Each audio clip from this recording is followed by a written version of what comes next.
This street in Paterson, New Jersey has been full of traffic since quarantine ended.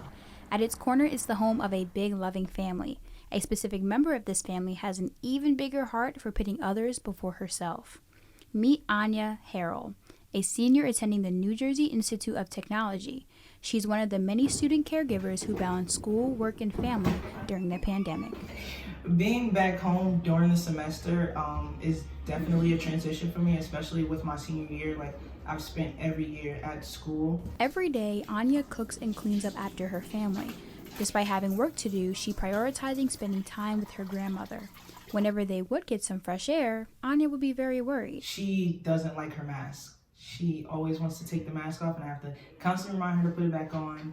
On the positive side, she has learned some life lessons that can translate in the real world and in the classroom. It's definitely taught me way more patience, and really just pushing myself to kind of get a set schedule in front of me. Even though her days are very long, she continues to love on every member of her family.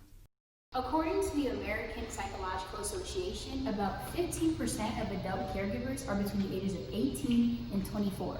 That means that Anya was not the only college student who had a similar quarantine. Destiny King is a bio major who spent quarantine worrying about her mother and nephew's health.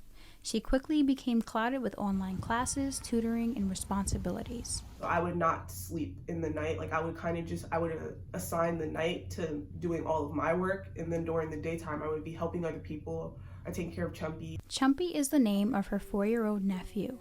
He unfortunately struggles with severe asthma and is at higher risk for COVID-19. It'll get really bad, like he'll be coughing while he sleeps, and like you just be extremely worried about him. Like, there was multiple times where we're almost like, okay, like we should just go to the hospital. Destiny chose to stay home even when she truly needed a break. She says that she had to make many sacrifices, but the good outweighed the bad. Bring me a toy and be like, draw this, and I would be half asleep making him some crappy sketch, and I'd be like, is this good? And he'd be like, oh my gosh, it's so good. Destiny and Anya are only two examples of hardworking students who put aside their desires to benefit other people. Whether the student is back on campus or still at home, the impact of a caregiver lasts forever and is greatly appreciated by their loved ones. I'm Tyra Brooks, WBCR News Radio.